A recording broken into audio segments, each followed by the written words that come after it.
Até porque já deu 9h45, né? Então, sobre se é difícil passar em uma faculdade X, né? Primeiro, vou fazer uma rápida diferenciação. A universidade é composta de vários departamentos e várias faculdades. As faculdades podem oferecer mais de um curso, e institutos também, né? Então, por exemplo, dentro da Universidade de Brasília, você tem o Instituto de Ciências Exatas, que engloba matemática, ciência da computação e estatística.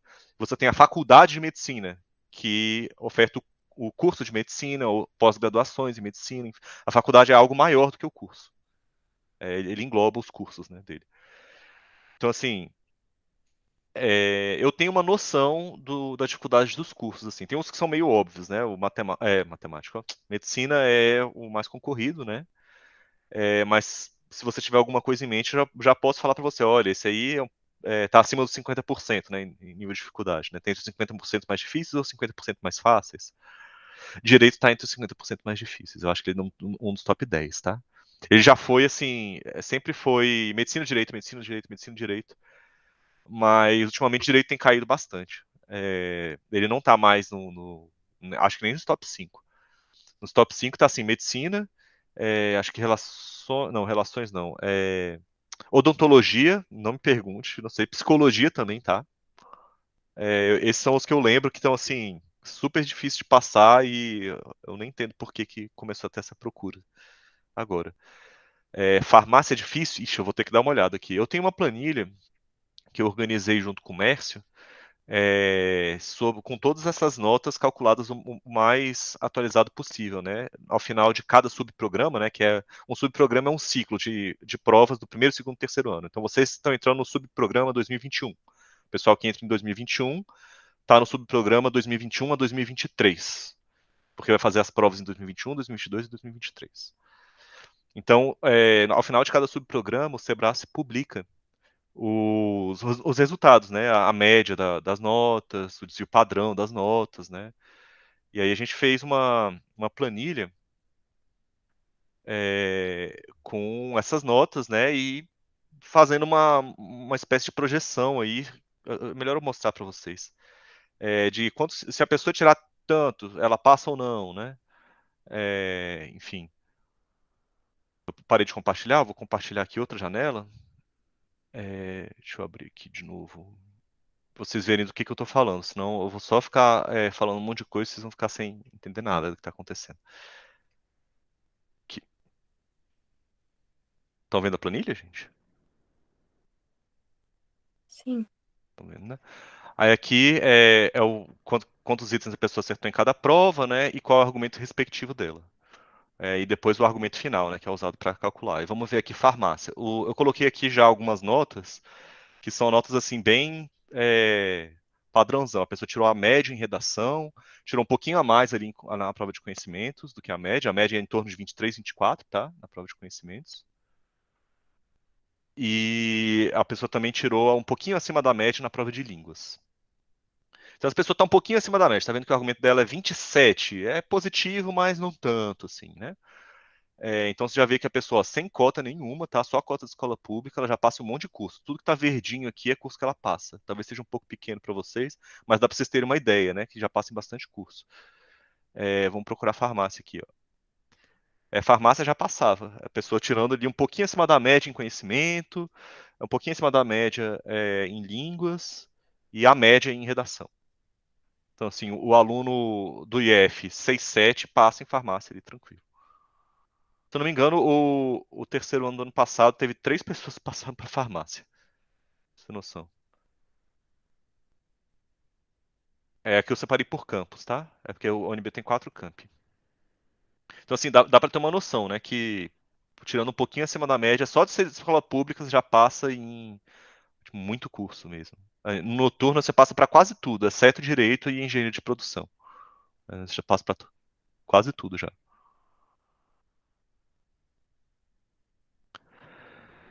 Então, pessoal, é, vamos fazer a prova e depois a gente pode discutir quando vocês quiserem aí a respeito do PAS, de vaga, enfim. A gente vai ter bastante tempo para isso.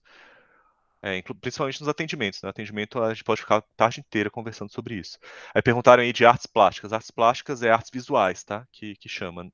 Não existe o curso artes plásticas, não com esse nome, né? O nome é artes visuais. Artes visuais a nota é baixíssima, tá? É assim, mas tem prova específica. Você tem que passar na prova de habilidades específicas. E assim, se você passou na específica, é, cara, para você passar em artes visuais a nota é bem baixa. Vou até olhar aqui quanto é que é o argumento. Artes visuais. Coloquei aqui, ó. Sem cota nenhuma, tá? Você precisa tirar menos 20 na prova. Assim, é bem baixo mesmo. Menos 20 não significa que você errou um monte de item, tá? Significa que você tá um pouquinho abaixo da média. É, Você acertou menos do que a média das pessoas, mas mesmo assim, passou, né? Assim, se você errar mais do que acertar na prova, como ela tem fator de correção, você não é nem classificado, tá? Você é tipo eliminado do pai. Se você, sei lá, marquei 30 itens e errei 16, aí você vai ficar com menos um de nota, né? Se forem todos itens tipo A. Aí se você ficar com menos um de nota, você não é nem classificado. Como é que é possível deixar o resultado negativo? Não, não. Tem uma pequena diferença, olha só. É, Tá vendo aqui nessa tabela? Eu vou até aumentar o zoom um pouco para vocês entenderem como é que funciona. Tá vendo que aqui eu coloquei, olha, esse aqui foi o pessoal que iniciou a prova em 2016, foi terminar lá em 2019. Em 2018, perdão. Então aqui tá a nota do primeiro ano, a nota do segundo ano, a nota do terceiro ano. Isso aqui a pessoa botar em que ela fez em inglês. Esse score aqui quantos itens ela acertou, menos quantos itens ela errou, já contando o fator de correção. Então, se, por exemplo, a pessoa fez 36 itens na prova de conhecimentos, que é física, química, biologia, e errou 3 dos 36 que ela fez. Aí você vai pegar esses 36 que ela marcou, né? Ela acertou 33 e errou 3. Então esses 3 descontam dos que você acertou. Então no final das contas a pessoa ficou com 30 de nota. É como se ela tivesse feito assim. Ó. Ela tem 36 pontos, mas ela aqui, ó, marcados, corretos, errados. Imagina que ela acertou 33, mas errou 3, então você vai fazer 33 menos 3. A pessoa vai ficar com score bruto de 30. Fica com score bruto de 30, porque anulou, né? Então uma coisa é o score bruto. Esse score bruto não pode ser negativo. Se for negativo, já era. Você está eliminado a sua prova não conta, né? Você vai ficar com 0 na prova. Como se você não tivesse feito. Como é que então o argumento pode ser negativo? Por causa disso aqui, olha só.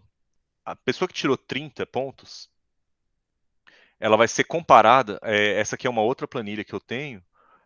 Tá vendo que parte 2 aqui está com o número 23? Significa que se você olhar para todo mundo que fez o PAS da primeira etapa nesse ano, a média das notas foi 20, do score bruto foi 23. Então, assim, para você estar junto da galera ali, você tinha que tirar 23 pontos na prova. Se você tirar qualquer coisa acima de 23, seu argumento fica positivo. Então você ganha nota. Se você tirar 22, você não negativou a prova, mas você tirou abaixo da média. Então você vai ter um argumento negativo. Significa que você está abaixo da média das pessoas que fizeram a prova. Não significa que você errou mais do que acertou, né? Ficou claro? Ficou. Mas quanto score bruto, assim, é uma nota boa? Cara, depende do curso que você quer. Se você tirar essa nota aqui, ó, 30, 30, 30, ficou acima da média ali, você já passa por um monte de curso. Então, assim, a nota boa é a nota suficiente para você passar no seu curso. Então, assim, se você perguntar, quanto é que é uma nota boa para medicina? Cara, é muito alto. É assim, a pessoa ficou com 60, 60, 60, assim, nas provas. Um total de 100, tá, gente? Não é fácil, tá? 60 é muito ponto. Realmente muito ponto. A pessoa foi muito bem.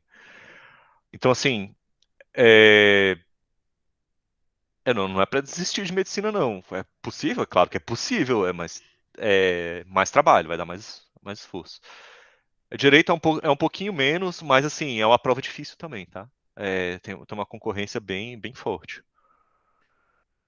Nessa planilha, esse argumento padronizado aqui é meio que como se fosse a sua nota na primeira etapa. É isso. A sua nota na segunda etapa, a sua nota na terceira etapa. Essa soma aqui com certeza não dá 26, né? Porque as provas têm peso, tá?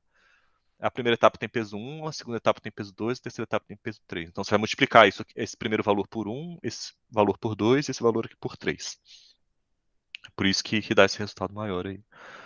Então é essa nota aqui que vai ser comparada. Então esse é um número que mede quão bem você está diante dos candidatos. Se esse número for positivo, você está melhor que a média. Se o número for negativo, você está pior que a média. É mais ou menos essa a ideia. Para medicina, esse número tinha que ter sido nessa prova, para a escola pública, 165 para você passar. É muito alto, assim. Eu acho que é o dobro do segundo colocado. Tipo, é bem difícil, mas assim. Gente, sentar e estudar, velho. Não tem outro jeito. Beleza? Então, pessoal, a gente volta a essa análise aí de notas, vagas, enfim, argumento, score daqui a pouco. Mas vamos manter a solução do PAS. Eu quero fazer o mais rápido possível, tá? Para não ocupar muito tempo de vocês e a gente poder discutir mais a respeito disso. Então vamos falar um pouquinho do simulado e depois a gente volta nisso, tá? Vou parar a apresentação. E aí, é claro, vocês podem mandar as perguntas de vocês lá no Discord ou ao final dessa aula, não tem problema nenhum. Eu vou tentar responder todas. Se eu não souber, eu vou atrás da informação e respondo vocês mesmo assim. Então, pessoal, para quem fez o simulado que ocorreu no sábado e uma reposição na terça-feira, né?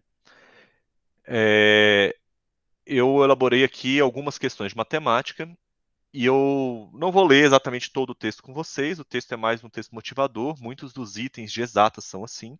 Alguns têm informações relevantes no meio do texto, tá? Isso na prova do PAS de verdade também, tá? Mas alguns são só motivadores. Nesse caso, era só um texto motivador mesmo. Esse texto está falando sobre a quantidade não, sobre o formato das células dos favos de mel que as abelhas produzem nas colmeias lá, né? E aí ele fala que a escolha do formato dessas células, você já viu que elas são hexagonais, aqui não tinha uma foto de um favo de mel, né? Mas vocês já devem ter reparado que eles são hexagonais, né? E que a escolha desse formato, ele está falando aqui, ó, esses hexágonos não são por acaso, né? Você tinha que escolher figuras que não tivessem espaços brancos entre elas. Então você não podia colocar círculos, né? Se você tentar colocar 3 círculos juntos, deixa eu fazer um exemplo aqui, ó. Se você tentar colocar 3 círculos juntos aqui, ó, você vai ter espaço entre eles, né? Então, isso aqui é um uso ineficiente do material, porque aqui no meio você deixou espaço em branco, né? O problema de você justapor essas cópias de uma mesma figura é o problema chamado pavimentação do plano. É o que ele fala aqui, né? A escolha da figura tem que ser capaz de pavimentar o plano, sem que haja espaços vazios. Então, o hexágono é uma dessas formas de se obter uma pavimentação do plano, tá bom? Então vamos para os itens, gente, e ver o que ele pede em cada item. Ó, item 80. Esses itens são todos do tipo A. Eles fazem uma afirmação e pedem para você julgar se é verdadeiro ou falso, certo ou errado, né? Então ele fala o seguinte, olha, para se pavimentar o plano por polígonos regulares, então são aqueles polígonos que têm lados de mesma medida e ângulos internos de mesma medida, só existem duas opções, quadrados ou hexágonos regulares. E aí, pessoal, verdadeiro ou falso, quem sabe?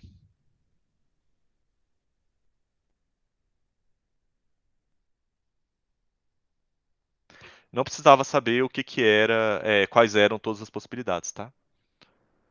Para você responder essa pergunta. Bastava você reparar o seguinte, ó, eu coloquei a prova aqui para ir rabiscando por cima, como vocês fariam na prova de verdade, tá? Bastava você reparar o seguinte, olha, se você conseguir dividir por hexágono, deixa eu colocar aqui preto, que é a cor da caneta que vocês vão ter no dia. Se você conseguir dividir por hexágono regular, ora, todo hexágono regular é composto de triângulos equiláteros, né? Então basta você dividir todos os hexágonos em triângulos e você tem uma pavimentação por triângulo. Ele falou que só podia quadrado ou hexágono, né? Tá vendo? Pavimentando o plano com um monte de triângulo equilátero. Ficou claro, gente, que dá para fazer isso? Um monte de triângulo justaposto, né? Sem sobrar espaço nenhum. Por esse motivo, ele fala que só tem essas duas opções. É errado. Não é apenas, né? Tem os triângulos também. Vou colocar aqui, ó, triângulo. Então esse item aqui é errado. Beleza? Esse era o item bem fácil, tá? Da prova, gente. Ele fala na próxima o seguinte, ó. A relação de Euler não é satisfeita pela célula do favo de mel, que é essa figura aqui, ó. Por quê? Nem todas as faces têm o mesmo número de lados. É verdade isso que ele falou, gente? Quando que a relação de Euler é satisfeita? Alguém? Gente, eu tô sozinho. Tô sozinho, não?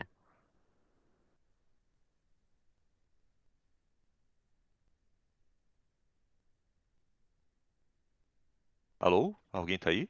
Eu caí? Eu tô. Tá aí? E aí, pessoal, quem lembra? Quando é que a relação de Euler é satisfeita? Nenhuma ideia? A gente já viu essa aula, gente.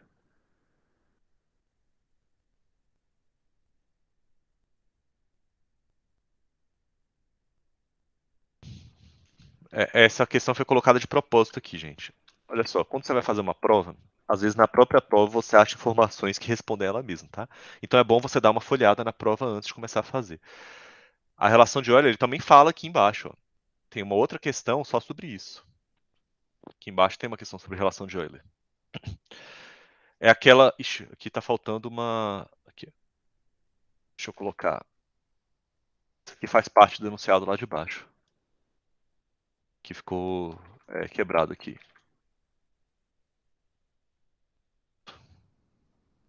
Bom, tá aqui, ó. A relação de Euler é aquele resultado que fala sobre vértices, arestas e faces, tá? A relação de Euler, pessoal, é aquele que fala que vértices mais faces menos arestas tem que dar 2. Beleza? Essa figura aqui, ó, tem um furo. Se ela tem furo, que você consegue passar por dentro, né? Então ela não satisfaz essa relação. Essa aqui, apesar de ter um furo, né? Isso aí não é matematicamente um furo, é só uma depressão aí, né? Não dá para você passar para o outro lado do sólido entrando nesse furo, né? Você vai ficar preso do lado de fora. Mas isso aqui satisfaz a relação de Euler, porque não tem nenhum furo. Então, para satisfazer a relação de Euler, é só não ter furos, gente. Então, deixa eu só deletar um negócio aqui que eu coloquei sem querer. O fato de as faces não terem o mesmo número de lados não tem nada a ver com a relação de Euler. A relação de Euler tem a ver com vértices, faces e arestas e o fato de um sólido não ter furos, tá? Beleza? Então, ó, vamos lá para o próximo, pessoal, para a gente fazer rápido.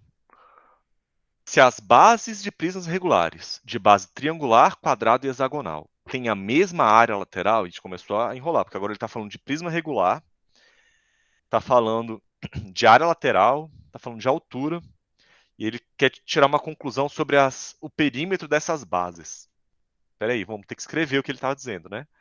Agora é o momento que você vai começar a fazer conta na prova.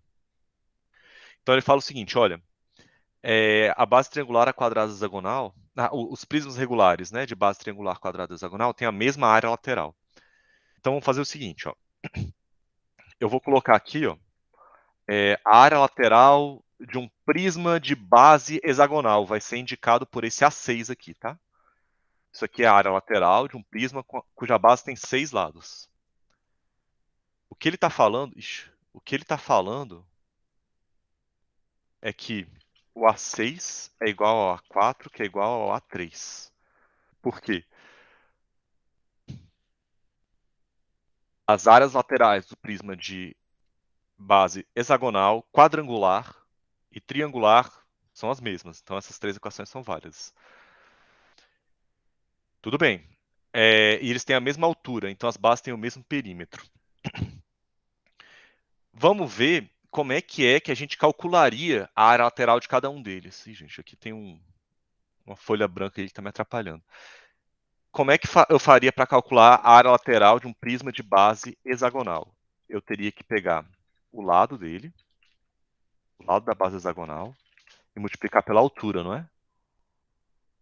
Multiplicar por 6, olha só. Eu já vou fazer a equação para vocês, está aqui. Como é que se calcula a área lateral de um prisma de base hexagonal? Você vai calcular, vai pegar o lado da base, né? Multiplicar pela altura, isso vai dar uma das faces, e depois vai multiplicar o resultado por 6, porque tem 6 faces em volta de um prisma de base hexagonal. Então é assim que você calcula o de base hexagonal. O de base triangular e quadrangular é muito parecido.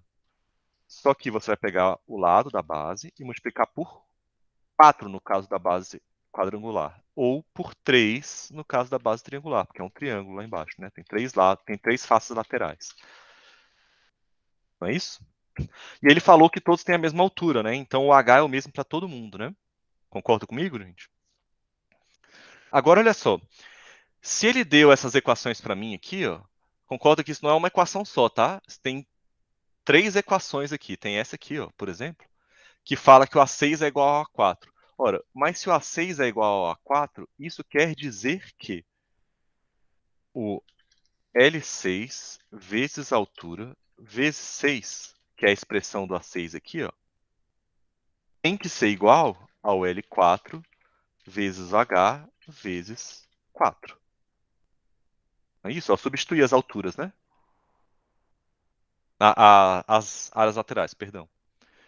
Só que olha só, nessa equação, você pode simplificar os H's, não pode? H divide por H dos dois lados. Olha só o que você acaba de obter. Se você cancelar os H's, do lado esquerdo fica L6 vezes 6 e do lado direito fica L4 vezes 4. Alguém consegue perceber alguma relação entre essas expressões e o perímetro de um hexágono ou de um quadrado? Pessoal, pegar o lado de um hexágono regular e multiplicar por 6 é o perímetro do hexágono, não é? Assim como pegar o lado de um quadrado e multiplicar por 4 é o perímetro do quadrado. Não é verdade?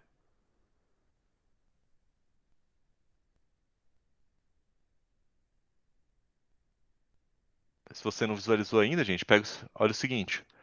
Ó, um quadrado tá aqui, ó,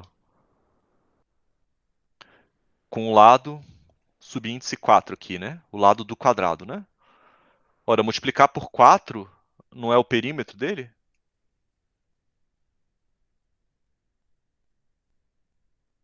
Da mesma forma, se você for calcular o perímetro de um hexágono regular, deixa eu tentar fazer um hexágono regular aqui. Vamos ver se eu consigo a mão livre, gente. Ah, ficou bom até, não ficou não? Pronto, hexágono regular.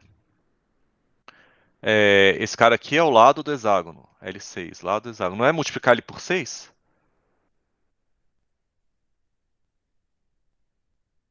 Então, se eu fizer isso aqui, eu obtenho que os perímetros são iguais.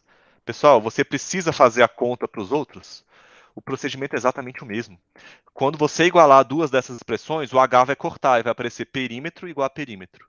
Se você igualar o A6 com A3, vai cortar o H e vai aparecer perímetro igual a perímetro. Concordam comigo? Então esse item aí tá certo. É isso mesmo. As bases têm o mesmo perímetro se isso aí que ele falou acontecer. Bom, vamos para a próxima, gente? Ele fala o seguinte, ó. As células de um favo de mel são um exemplar de prisma. Vamos olhar para as células de um favo de mel? Aqui, ó. Olha só, pessoal, ele fala, ó, figura pavimentação do plano por hexágonos regulares e o formato de uma célula de favo de mel. Então, o formato da célula de favo de mel é esse, pavimentação do plano por hexágonos é esse aqui, né? Deixa eu colocar aqui com outra cor para vocês saberem que a gente que colocou os tracinhos aqui no meio. Isso aqui é um prisma, pessoal? Pergunta-se.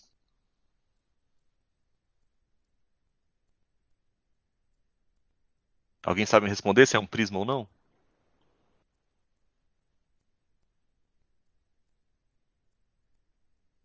Gente, vocês estão dormindo?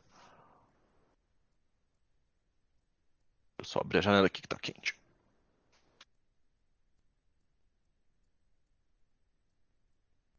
Pessoal, ninguém sabe se é um prisma?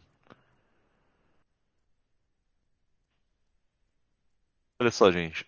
Lembra que eu caracterizei o prisma assim, ó. Você poderia ver o prisma como se ele fosse uma pilha de cópias de uma mesma figura. Não é isso? Olha só.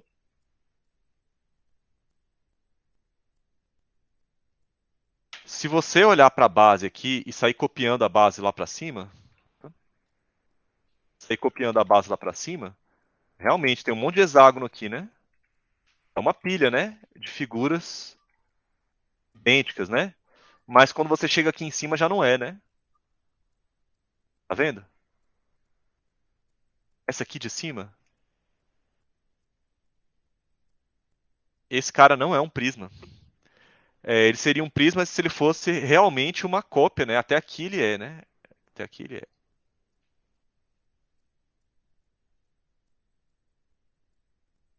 Se fosse realmente uma cópia da mesma figura, mas quando chega aqui em cima, essa figura aqui, deixa eu colocar essa aqui de uma outra cor. Essa figura aqui, ela sai do favo de mel, né? O favo de mel ele é truncado nos cantos, tá vendo? Essa figura não é um prisma, pessoal. Então, ó, ele fala que as células do favo de mel são um exemplar de prisma, ele está errado. Não são. Beleza?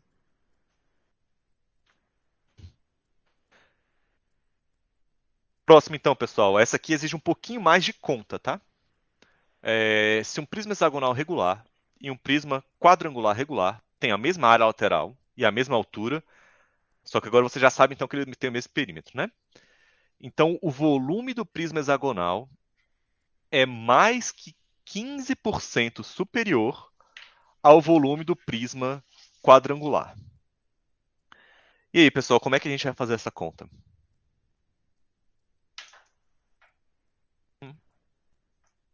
Olha só. Diante da aula de porcentagem que vocês tiveram, eu vou falar o seguinte, ó. Se eu quero comparar o volume do prisma hexagonal com o volume do prisma quadrangular, eu quero fazer a divisão entre eles. Então, o que eu vou fazer vai ser obter uma expressão para o volume do prisma hexagonal. O volume do prisma hexagonal vai ser o V6. E eu quero obter uma expressão para o prisma de base quadrangular, que vai ser o V4. Beleza? Então, olha só. Como é que se calcula o volume de prisma? Área da base vezes a altura, né? Beleza. Área da base vezes a altura. Só que a área da base de um prisma hexagonal, como o hexágono pode ser dividido em vários triângulos equiláteros, a gente já fez isso aqui 1 trilhão de vezes, né? Bastaria você pegar o lado do hexágono, considerar que é o lado do triângulo também, né? Calcular a área desse triângulo e multiplicar por 6. Isso aí é a área da base, né? Olha só o que eu escrevi. O que significa essa conta toda aqui que eu fiz? Isso aqui significa que eu separei. Opa! Eu separei esse triângulo, esse hexágono aqui, ó, em 6 triângulos equiláteros, todos com lado L6. Calculei a área de um deles, que é esse L ao quadrado raiz de 3 sobre 4, e multipliquei o resultado por 6, porque são 6 desses triângulos. Isso aqui é a área da base, né? Beleza. E como é que você calcularia a área do quadrado, do prisma de base quadrangular? É um pouquinho mais fácil, né? Porque a área do quadrado também é muito mais fácil. Vai ficar a área da base vezes a altura e o lado do quadrado eu chamei de L4, né? Esse aqui é o lado do quadrado aqui. Só que você tem essas duas informações aqui, ó. Se você utilizar essas duas informações, você vai obter uma relação entre o L6 e o L4. E para que eu vou precisar disso? Lembra que seu objetivo era comparar o volume do prisma hexagonal com o volume do prisma quadrangular. Então, o que você precisava fazer era a razão entre V6 e V4. Você precisava fazer essa conta aqui. Aí agora eu vou pegar emprestado essa expressão. Ai, que droga. Peraí. Não apagou não, gente. É só eu que fiz besteira. Vou pegar emprestado essa expressão aqui, pedindo. Só para não precisar copiar tudo de novo, vou dar um Ctrl+C, Ctrl+V. Vou copiar aqui, ó. Vai ficar cara dividido por... Eu vou deixar vocês verem. Olha só que bagunça. Eu peguei a expressão do volume, coloquei aqui em cima, coloquei a expressão do outro volume, coloquei aqui embaixo. Aí agora, milagres começam a acontecer, né? Por quê? Primeiro, o H cancela. Aí eu vou simplificar o 6 com 4 aqui, eu vou botar dois traços para você saber quem está cancelando com quem. Aqui sobra 3 e aqui sobra 2, né? Então, eu vou dar uma simplificada nessa expressão. Deixa eu aceitar o pessoal que está entrando. Dando uma simplificada na expressão, eu vou retirar os Hs.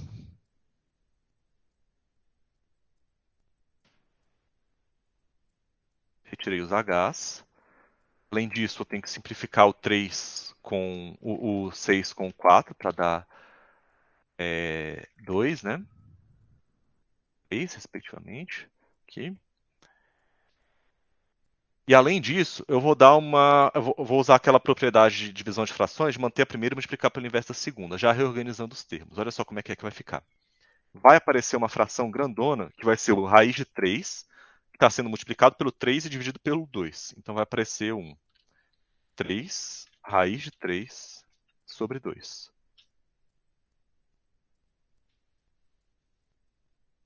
É isso?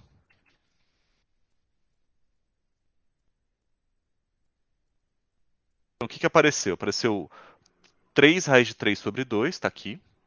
E também apareceu o L6 ao quadrado dividido por L4 ao quadrado, está aqui. Mas olha só, pessoal. Você sabe que essas áreas laterais são iguais, né? Então, diante dessa informação, você vai pegar essas expressões aqui, ó, e vai igualar uma à outra. Deixa eu escrever.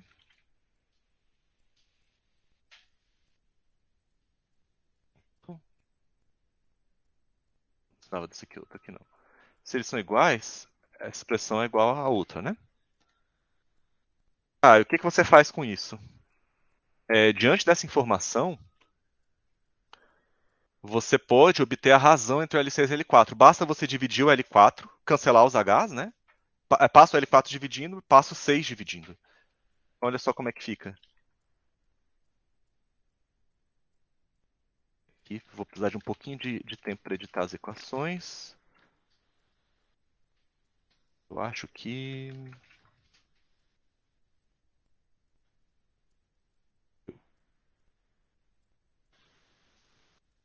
Olha só, pessoal. Aqui o que eu fiz? Simplifiquei... Eita, eu devia ter feito uma nova equação, né?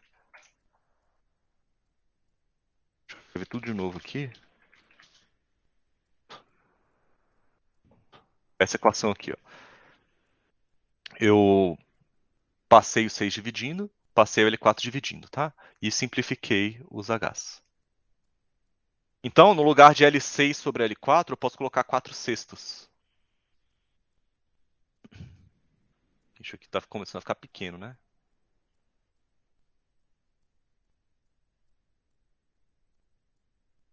Então aqui, ó, eu vou colocar 4 sextos ao quadrado, né? Porque essa razão está elevada ao quadrado.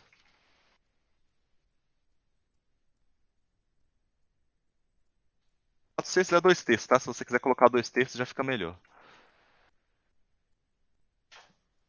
Deixa eu colocar um parênteses aqui, gente. Não tá fácil de ver, não.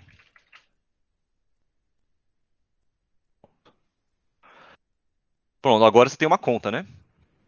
Pessoal, eu não vou ficar fazendo as contas todas aqui, tá?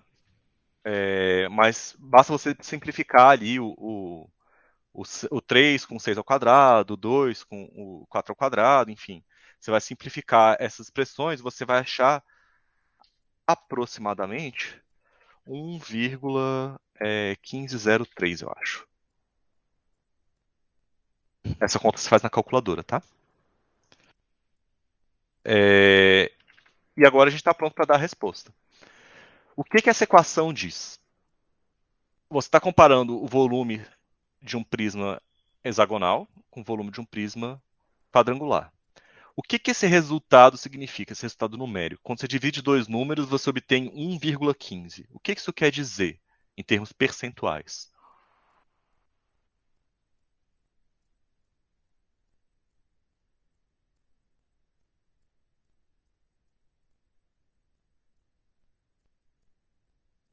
Ninguém?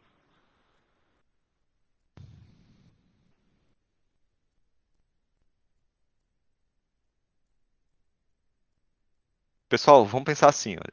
Se você divide um número pelo outro e o resultado dá 2, o que você pode dizer a respeito desses dois números? Ou melhor, se você divide um número pelo outro e o resultado dá 0,5, o que você pode dizer sobre esses dois números? Deixa eu escrever isso. Você pega um número, divide pelo outro e o resultado dá 0,5. O que você pode dizer em termos percentuais sobre o x e o y?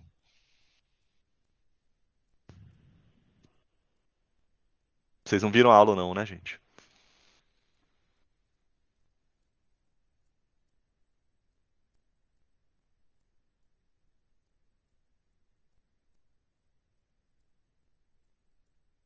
Ninguém, né? Pessoal, 0,5 é a mesma coisa que 50 dividido por 100. 50 dividido por 100 é 50%. Então, quando você divide um número pelo outro, o que você está obtendo é qual é a porcentagem que um vale em relação ao outro. Então, olha só, eu leio isso aqui desse jeito, ó. X é 50% de Y. Então, o de cima é 50% do de baixo. Da mesma forma, esse aqui de cima é 115%, porque isso aqui é 115 dividido por 100, aproximadamente, né? Então, o V6 é 115% do V4, ou seja, é um aumento de 15%. E um pouquinho mais, né? Um pouquinho mais. Então, o item está certo, gente. Pessoal, porcentagem é o mínimo do mínimo, tá? Tem que saber. Isso assim é prova do PAS, é prova do Enem. Vocês usam isso até em química e física. É o mínimo do mínimo, de verdade. A parte de porcentagem que a gente está estudando tem que saber. E não é só para prova de matemática, não, tá? É importante saber isso na vida também. De verdade. É muito importante. Você saber comparar valores em termos percentuais, tá bom? A Camille falou, ia dizer que era valor quebrado aproximado. Não, beleza, os valores aqui são todos aproximados que eu calculei. Até aqui é realmente tudo igual. A partir do momento que eu aproximei o raiz de 3, aí ficou aproximado mesmo. Mas ele fala o seguinte, olha só. Ele não fala que é exatamente 15%. Ele fala que é mais do que 15% superior ao volume. Então, esse superior quer dizer que é um aumento, né? E que esse aumento é maior do que 15%. Realmente, é um aumento maior do que 15%. 15,03, blá, blá, blá, blá, blá, por cento. Tá bom? Então, o que torna o item verdadeiro mesmo é que ele fala que é mais que, não é, se fosse exatamente, estava errado, né? Não é exatamente. É aproximado mesmo. Tá bom? Então, vamos lá para o próximo, gente. Podemos? Eu vou disponibilizar esse PDF para vocês, tá? Então, ele fala o seguinte, ó. Outra questão, o proprietário de uma fazenda armazena sua produção de soja em silos. Se você não sabe o que é um silo, é esse objeto aqui que está armazenando os grãos, né? Para fazer o transporte desses grãos até a entrada no topo do silo, utilizam-se canecas elevadoras. Você não sabe o que é uma caneca elevadora ainda, mas ele vai te mostrar. Cujo formato pode ser aproximado por um prisma triangular reto, que é esse aqui, ó, conforme ilustrado na figura a seguir. Então ele está mostrando aqui 4 figuras, olha só. O formato aproximado de uma caneca elevadora, que são essas canecas, utilizadas para transportar os grãos da base até o topo, né, o ponto de entrada do silo. Isso aqui é um silo e esse aqui é o formato aproximado dele. Tá tudo bem até aí? Sim. Vamos lá. E agora ele vai fazer perguntas quanto a isso. Pessoal, importante, às vezes na prova do PAS aparecem algumas novidades, tá? Coisas que vocês não estudaram no ensino médio e que nem faz parte assim do conteúdo do ensino médio especificamente, mas são conteúdos relacionados. O que eu quero dizer com isso? Por mais que cilindro seja uma cilindro e cone, que são essas duas figuras aqui, ó, sejam conteúdos do ensino médio, não são conteúdos do primeiro ano. No entanto, eles estão aqui. Por que eu esperava que vocês conseguissem resolver isso aqui? Quando a gente começou a falar de volumes, eu dei uma ideia intuitiva de como se faz para calcular um volume, né? Se você reparasse que uma figura era aproximadamente outra, né? Uma pilha de outras figuras mais ou menos do mesmo formato, como é o caso desse cilindro aqui, tá vendo que ele é uma cópia de círculos?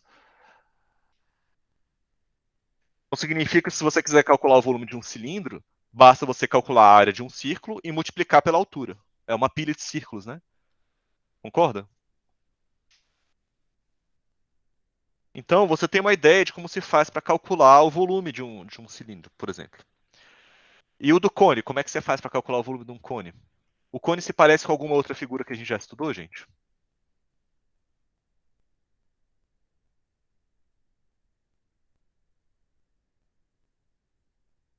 Parece ou não?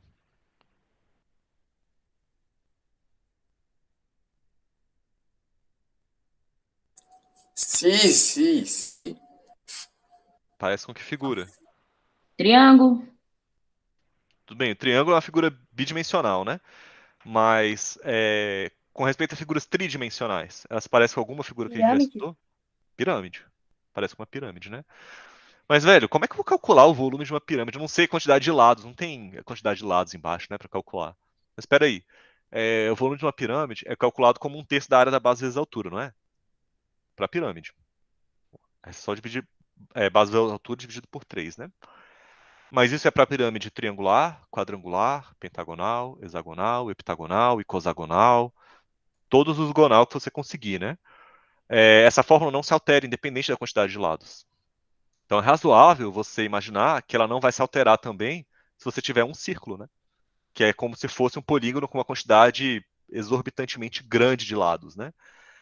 Então, o seu cilindro seria a versão circular, né, de um prisma. E o seu cone é a versão circular de uma pirâmide. As formas são as mesmas, tá? É a mesma coisa.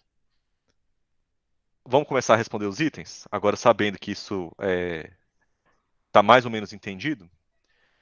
Ele fala aqui no item 85, se a altura H do cone reto que compõe o silo. Então, o cone reto é esse cara aqui em cima, né? Que compõe o silo. For igual à altura H da parte cilíndrica do silo, então ele está falando que essas alturas aqui, ó, são iguais. Beleza? Então, para esse item, ele está falando que Hzinho é igual a Hzão. Beleza. Então, o cone corresponde a 1/4 do volume total do silo. Eu vou ter que abrir uma outra página aqui para a gente fazer essas contas, tá? Deixa eu ir lá. Ixi, eu copiei a página, peraí. Eu quero criar uma página nova, só um pouquinho. Ah, tá aqui já, tá aqui, tá aqui. Então ele falou o seguinte, olha, a altura pequena é igual à altura grande, né? Se você não se lembrar, eu vou te lembrar aqui, ó. Vamos copiar essa figura aqui.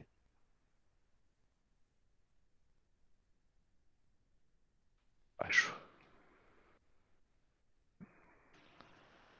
Então ele falou o seguinte, ó, com base nessa informação de que as alturas são iguais, ele fala que o cone corresponde a 1/4 do volume total do silo. Vamos fazer a conta? Como é que é o volume do cone? A gente acabou de ver que é 1/3 da área da base vezes a alturazinha, né? Ora, a base do cone e do cilindro são iguais, não são? A área da base é igual, né? Mas o volume do cilindro não tem esse 1/3, né? É só a área da base vezes a altura. Só que a altura é a altura zona, né? Concorda?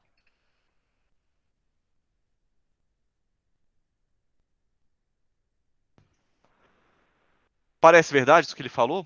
Olha só. Esse cara aqui ó, é igualzinho a esse aqui, porque as alturas são iguais, né? Tem que dar o mesmo resultado. Mas o cone é 1/3 disso, né? Então, significa que aqui tem um volume, um certo volume, né? E o cilindro tem 3 vezes esse volume, né? Porque esse aqui é 1/3 desse, né? O que significa que o silo todo tem 4 desse volume aí que você acabou de calcular. Então é verdade, olha só. O volume do cone é 1/4 do volume do silo, não do cilindro. Do cilindro é 1/3, né? Ele é 1/3 do volume do cilindro. Mas como ele também o cone também faz parte do silo todo, então você soma esses dois volumes, né? V mais 3V dá 4V. Então, por causa disso, o item é correto. Realmente, é 1/4 do volume total do silo. Muita gente deve ter errado isso aqui. Por causa disso, tá? Então vamos para o próximo. Considerando que a parte cilíndrica do silo é um cilindro equilátero de diâmetro 10 metros, a altura H é igual a 3 metros, então são necessárias mais de 7.000 canecas cheias, ou seja, essa aqui cheia, para se encher um silo completamente. Então o que ele está fazendo? Está falando, olha, calcule o volume, calcule o volume do silo com esses dados aqui. E eu quero que você me diga quantas canecas são necessárias para encher o silo completamente. Então, a conta que você vai fazer é: pega o volume do silo todo e você quer descobrir quantas vezes o volume de uma caneca é igual ao volume desse silo. Então, primeiro ponto, calcular o volume do silo. Vou colocar aqui, questão 86. Questão 86. O volume do silo. Cuidado, pessoal, não confunda as informações dos itens, tá? Quando ele falou que as alturas são iguais, elas são iguais para o item 85. Ele só supôs que essas alturas são iguais no texto do item 85. Você não pode usar essa informação para o próximo, tá? Aqui ele já deu informação suficiente para calcular, olha só. Então, eu vou copiar essa figura aqui. Primeira pergunta, o que é um cilindro equilátero? Aí aqui, pessoal, precisava de um pouco de imaginação, tá? Em matemática, normalmente a gente dá nomes às coisas baseado em alguma propriedade que ela tenha, tá? Então, quando a gente fala de cilindro equilátero, o que ele está querendo dizer é que se você cortasse esse cilindro ao meio, essa seção que você obtém, que eu vou colorir agora para vocês entenderem, é um quadrado. Você está vendo um quadrado lá no meio? Se você pegasse, passasse uma faca, deixa eu desenhar uma faca também aqui, ó. Se você pegasse uma faca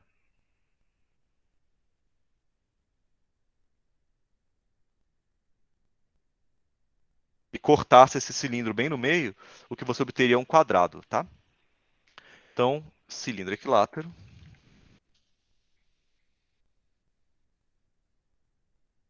é em um cilindro equilátero, sua seção transversal é um quadrado. Em outras palavras,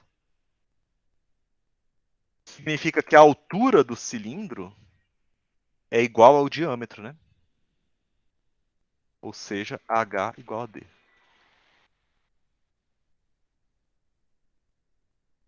Com isso, você consegue descobrir qual é a altura do cilindro, né? Porque ele fala lá no texto que o diâmetro do cilindro é 10. Então, o diâmetro aqui é 10 metros. A altura também é 10 metros. Porque no enunciado está dizendo que o diâmetro é 10 metros. Metros. Dado, né? Isso aqui é dado. Deixa eu colocar aqui. Beleza, como é que a gente calcula o volume do silo, então? Ah, tem outra coisa, né? Outro dado. A altura é 3 metros, né? Alturazinha, né? Outro dado aqui, ó. Alturazinha é 3 metros. E virou dados. Bom, mãos à obra, né? O volume do silo vai ser calculado como? O volume do cilindro mais o volume do cone. Não é isso? Vamos fazer a conta, gente. O volume do cilindro é área da base vezes a altura. Zona, né? E o volume do cone é área da base vezes alturazinha dividido por 3, né?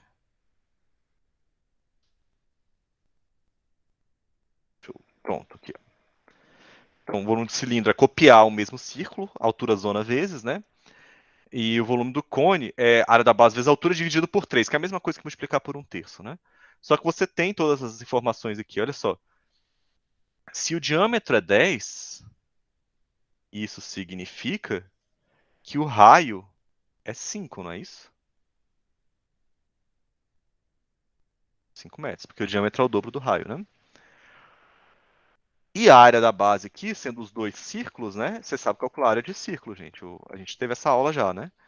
É πr ao quadrado. E aqui por πr ao quadrado. Finalmente você vai fazer a conta. Agora substituindo todos os valores, ó. Eu vou substituir o r por 5. Vou substituir o hzinho por 3 e vou substituir o hzão por 10. Tá? Então essa primeira conta, 5 ao quadrado vezes 10 dá 250. Muito importante, pessoal. Ele deu uma aproximação de π para vocês, lá no enunciado, olha só. Você não precisa saber quanto que vale o número π. Se você for lá no enunciado, ele fala, olha, admita que π é igual a 3,14. Mesmo se você souber 20 casas decimais, você só vai usar o 3,14, tá? Não vai usar mais casas decimais que isso. E outra coisa importante, você só vai substituir esse valor lá no final da conta, para evitar erro de aproximação, tá? Porque senão você vai aproximar o mesmo número várias vezes, aí você vai acumulando o erro. Então, quando chegar no final da conta, eu substituo o π uma vez só, tá bom? Olha só que maravilha que aconteceu aqui agora, gente. 3 cancela com 3. Ali em cima dá 25π, né? Sobra só 25π.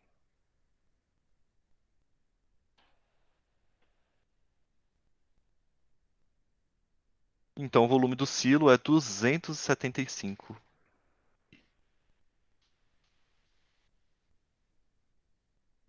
Beleza? Eu vou fazer rapidamente aqui na calculadora. Não gosto muito de usar não, mas só pra gente não demorar muito tempo. Dá 863,5 exatamente, tá? Exatamente, porque eu substituí o π que ele falou que é igual. Então tô achando o valor exato mesmo. É 863,5. Então você sabe qual é o volume do silo. E agora, o que você tem que fazer? Comparar com o volume da caneca, né? Volume da caneca. Esse é o nome mesmo, tá, gente? É caneca mesmo. Caneca elevadora. Caneca é um prisma, pessoal. Ele fala para você isso, olha só. A caneca formato pode ser aproximado para um prisma triangular reto, conforme ilustra a figura. E aqui, os olhos ávidos aí já devem ter detectado o seguinte, olha só, esse triângulo aqui é um triângulo retângulo. Se esse lado é 30 e esse é 50, esse aqui só pode ser 40, pessoal. É um triângulo 3, 4, 5, né? Então, para calcular o volume dessa caneca é muito, muito fácil. Olha só. Para você calcular a área da base, a base é um triângulo retângulo, não é? Deixa eu copiei uma figura dessa lá em cima, sem querer. A base é um triângulo retângulo. Deixa eu colocar aqui primeiro a área da base vezes a altura. Área da base vezes a altura. Só que olha só, a área da base é base vezes a altura sobre 2, né? Então vai ficar 30 vezes 40. Não confundir as alturas aí, né? A altura do prisma com a altura do triângulo. E a altura do prisma é 100. Então, substituindo os valores. O volume da caneca, então, é...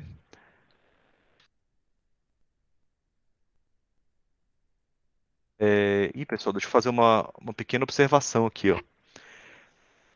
Que eu devia ter falado para vocês antes, né? Isso aqui tudo está em metro cúbico, né?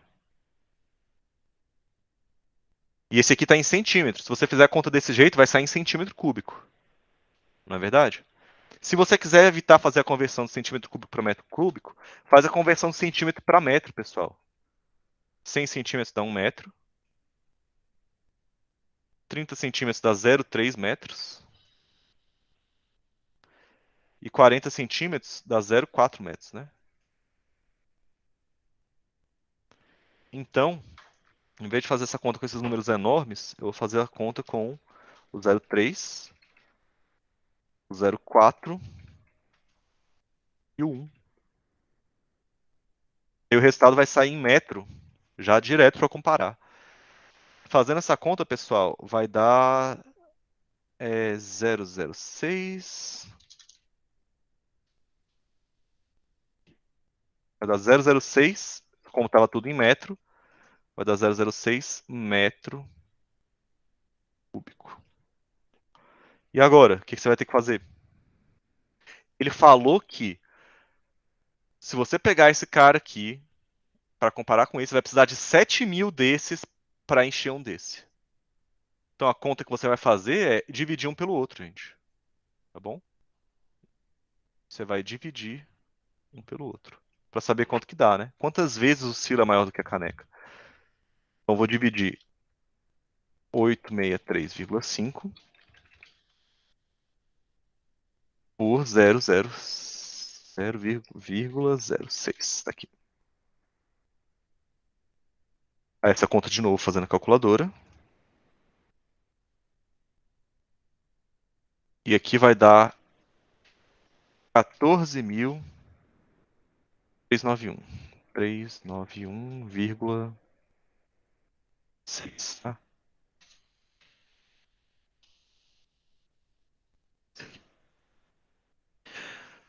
Ou seja, o silo é mais de 14.000 vezes o volume da caneca. Então ele falou que precisava de mais de, de mais de 7.000 canecas cheias. É verdade, muito mais, né? Precisa de 14.000 canecas cheias. Eu me lembro quando eu fiz essa questão, eu queria que as pessoas errassem se elas usassem o diâmetro como na hora de calcular a altura toda, o volume todo, tá? Então, se você calculasse, em vez de πr ao quadrado, fizesse π vezes diâmetro ao quadrado, você ia achar que o item é errado. E aí, falhou tudo, né? Aí você ia errar a questão. Bom? Então, pessoal, seguindo aqui, vamos para o próximo item. Ele fala o seguinte, ó, se um novo silo de formato cônico, com o diâmetro da base igual a D, então o diâmetro é o mesmo, né? E a altura igual a Hzinho mais Hzão fosse construído, aqui essa vírgula nem existe, né?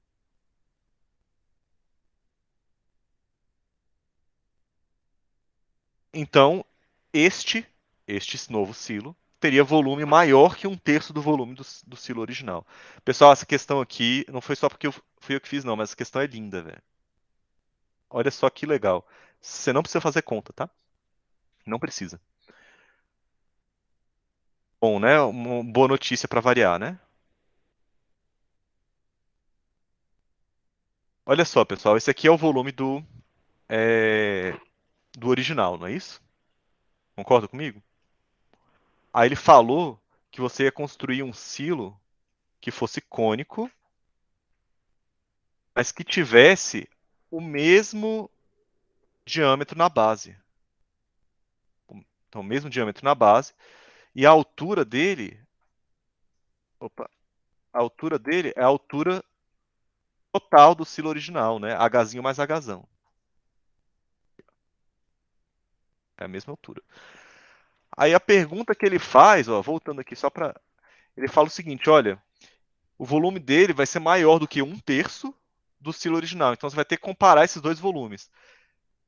Pessoal, vai dar um trabalho você fazer essa conta aqui, se você for fazer diretamente. Mas, olha só. Você sabe que o volume do cone é 1/3 do volume do cilindro, né? Mesmo raciocínio de prisma e pirâmide. Então, o que você sabe é que esse camarada aqui, ó, eu vou fazer equações com figuras, tá, gente? É um novo tipo de matemática freestyle e é 1/3 desse, né? Não é verdade? Só que olha só, esse cara aqui, sozinho, é maior do que 1/3 desse, né? Porque ele tem essa outra região a mais aqui, né? Concorda? Olha só, se esse é igual a 1/3 desse e esse terço é maior do que esse aqui, então, por consequência, o cone é maior do que 1/3 do silo original. O item está certo.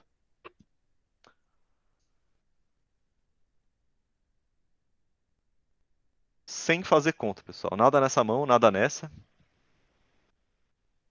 Ah, foi bom, né? Fala sério. Bastava você comparar as figuras, conhecendo um pouco sobre como as fórmulas delas se relacionam. Só isso. Tá bom? Se você fosse pegar, calcular o volume disso aqui, dividir por esse volume, você chega numa conta que eu acho que vocês não dão conta de resolver. De verdade. E eu não sei nem se eu dou.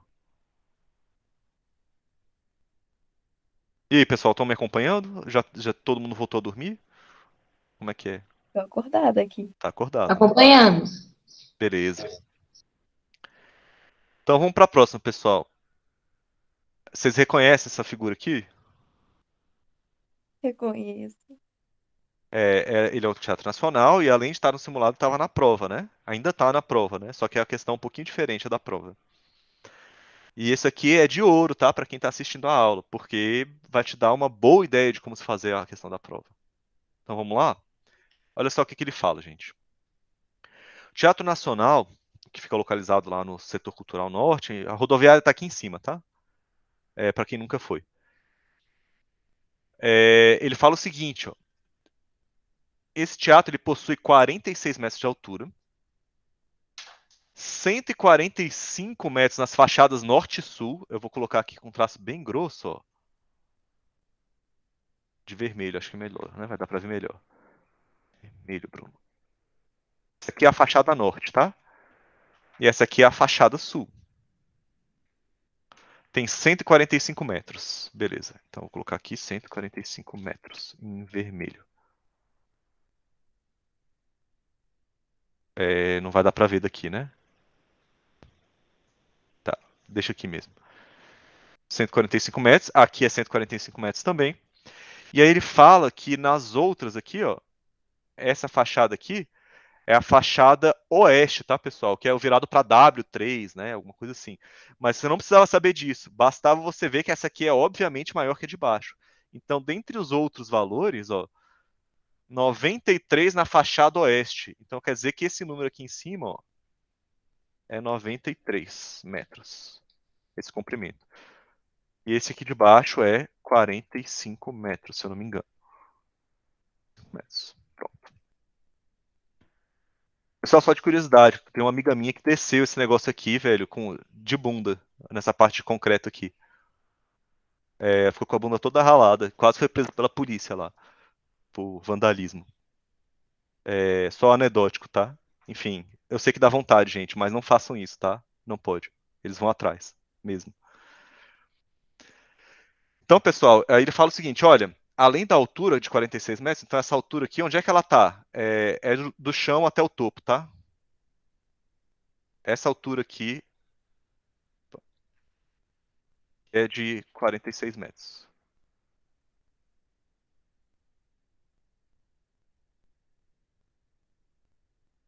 Aí ele fala, olha só, considerando que as bases desse tronco de pirâmide são trapézios isósceles, então ele está aproximando esse teatro nacional por um tronco de pirâmide, né? E que a área da menor base desse tronco, ou seja, a área dessa região, dessa região aqui, ó. Ai meu Deus, essa região aqui,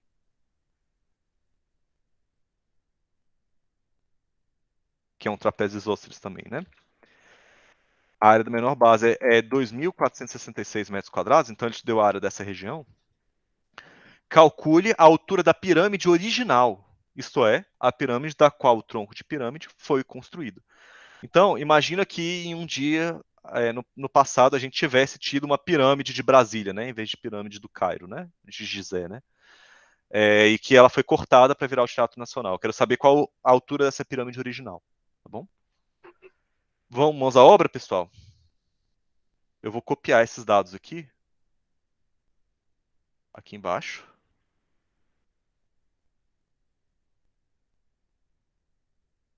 Eu acho que vou precisar de mais uma página.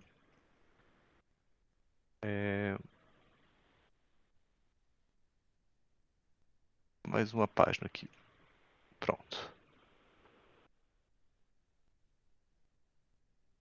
Então, mais ou menos isso aqui. Eita, isso aqui tem que voltar lá para cima. Isso é importante. Mais ou menos isso aqui, esse 46 não tem nada a ver, né? Pô, tem a ver. Eu vou refazer a figura, tá, pessoal? Essa figura aqui, quando estava em cima da figura original, estava bonitinha. Agora tá horrível, né?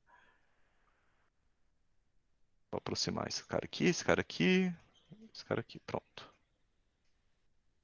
Então, olha só, gente. O que ele está dizendo para você é que você tem um tronco de pirâmide, aqui eu vou desenhar, tá? E não riam do meu desenho.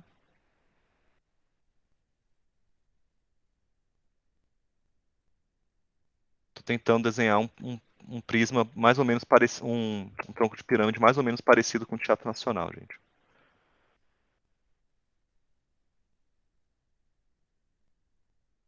Tá mais ou menos parecido, não tá? Todo disforme, né?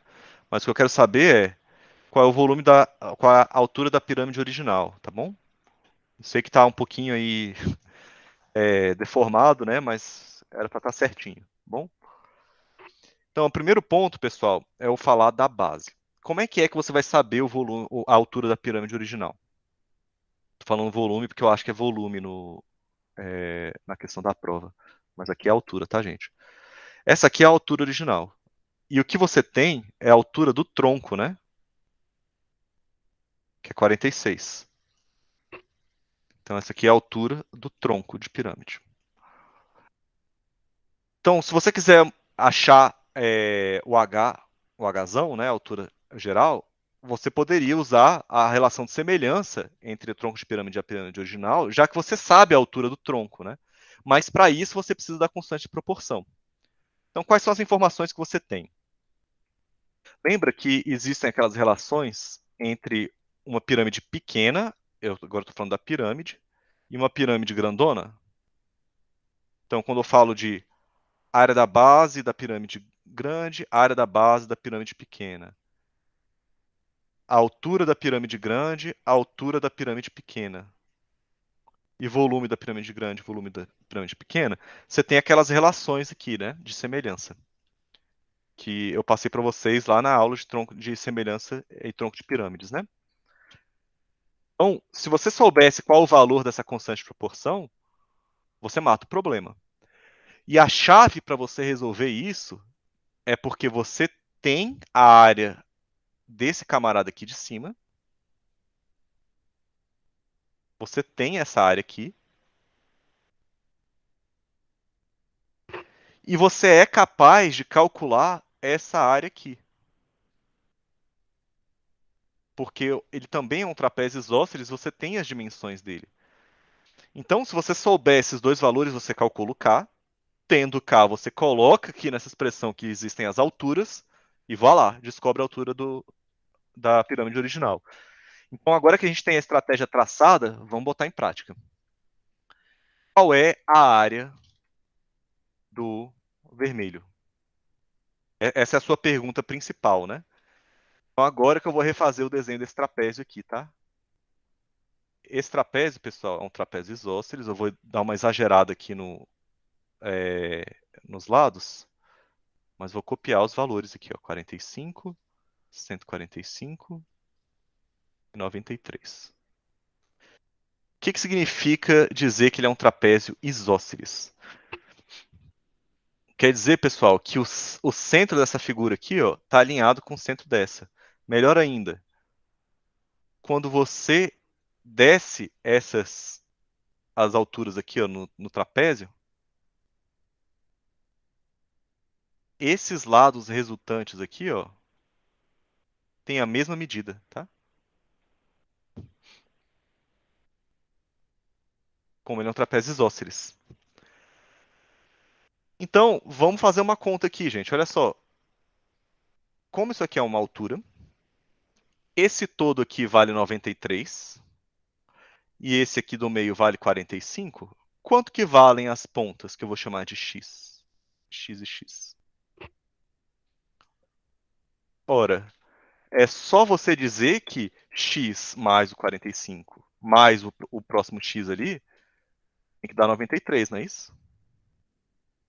Na verdade, esse mais esse mais esse não tem que dar o todo?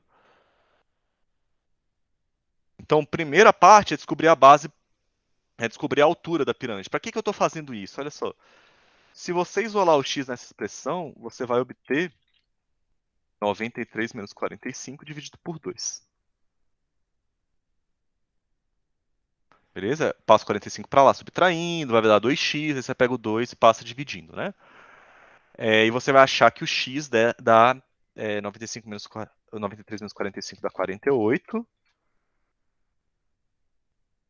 E 48 dividido por 2 dá 24. Então você vai descobrir que esse x aqui é 24. E por que isso te ajuda? Porque você ainda não tem a altura do trapézio, né? Eu vou colocar o HT minúsculo aqui, tá? E a altura do trapézio é necessária para você calcular a área dele. Então, diante dessa informação do 24, do 145, eu posso fazer Pitágoras no triângulo retângulo. Olha só. Pitágoras. Vou colocar uma cor menos agressiva aqui para Pitágoras. Então, vai ficar assim, ó, 145 ao quadrado, que é a hipotenusa, é igual a 24 ao quadrado, que é o cateto que a gente descobriu agora, mais a altura do trapézio ao quadrado, que a gente não conhece ainda. Tá aqui.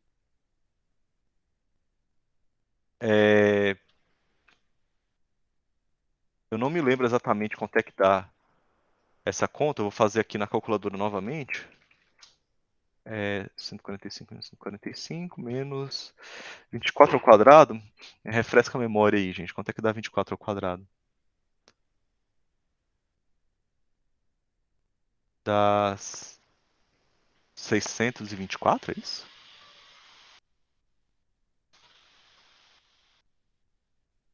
Bom, fiz a conta aqui, tá? Fiz na calculadora. O H de T, o HT, desculpa, vai extrair raiz e tudo mais, vai dar 143. Então, se vocês estiverem desconfiando do resultado, eu posso fazer passo a passo, tá? Mas é só elevar ao quadrado, subtrair, extrair a raiz. Então, beleza, você tem o HT sendo 143.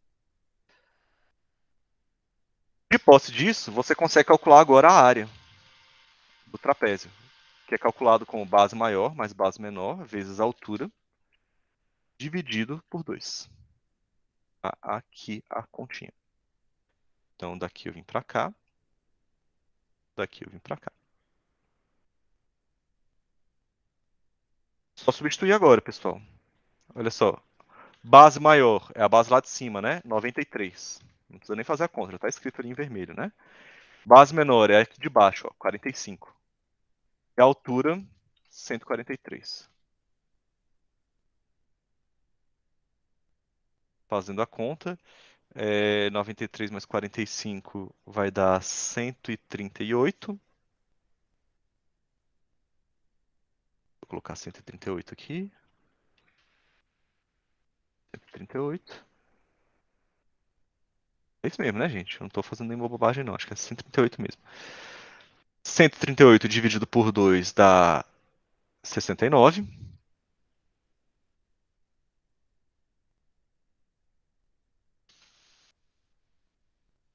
Que é conta, né? E agora eu vou fazer na calculadora 69. 9867. Comprido, tá, gente? Essa questão, 9867. Então, isso serve para você calcular a área da base da pirâmide grande, né? Então, voltando à nossa ideia inicial, o que você precisa fazer é essa conta aqui, né? Você precisa pegar a área da pirâmide grande, dividir pela área da pirâmide pequena, e esse valor vai te dar o quadrado da razão de proporção. Substituindo os valores que a gente já tem, a área da base da pirâmide grande vai ser 9867, a da pirâmide pequena é 2466, se não me engano. Deixa eu olhar aqui, só confirmar, gente, se é 2466 mesmo. 2466 está aqui no enunciado, né? Bom, fazer a conta, né, pessoal? Dividido por 2466.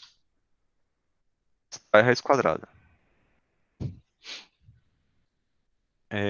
Talvez seja até melhor, em vez de eu calcular a raiz quadrada direto, eu substituir esse k aqui pela razão entre as alturas logo, né? A razão entre a altura grande e a altura pequena. Essa aqui, ó. Vamos ver se vocês entendem o que eu quis dizer aqui, ó, gente. Esse camarada aqui de cima é a altura que eu queria, que é a resposta para o problema, né? É a altura da pirâmide original. Essa altura é a altura do tronco que eu tenho, né? É a altura do Teatro Nacional em si. Aí por que apareceu esse número aqui embaixo? Se você pegar a altura total e tirar a altura do tronco, dá a altura pequena, né? Que é a que você precisava usar para fazer a conta. Então vamos fazer essa continha aqui, ó. Vou, no final das contas, extrair a raiz quadrada mesmo.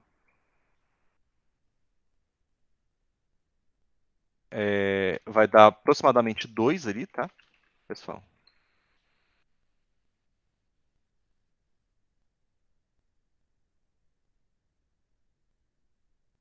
Eu fiz a conta na calculadora, se vocês não estiverem acreditando em mim. Na verdade, assim, dá 2,0003. E aí, mais alguma coisa, tá?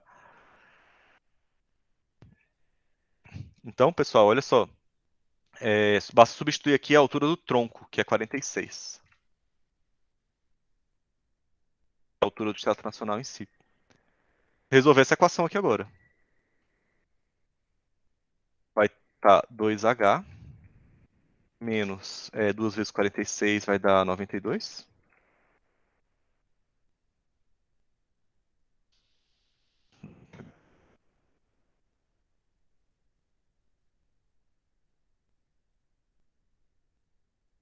E o H tem que dar aproximadamente 92. Beleza? E isso conclui a questão, tá bom? Então aí a sua resposta deve ser 0,92. Beleza? Desconsiderando a parte fracionária, né? Tudo certo, pessoal? Até aí? Sim. A gente já está acabando o tempo. Só falta mais essa questão aqui.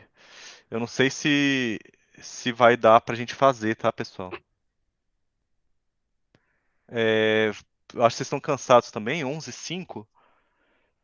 Essa questão aqui era bem facinho, tá? Tentem fazer, quem não fez o simulado, usando... Essa aqui é a relação de Euler, tá? E aí, me digam o que vocês acham, beleza? Se vocês tiverem dúvida, me procuram no atendimento.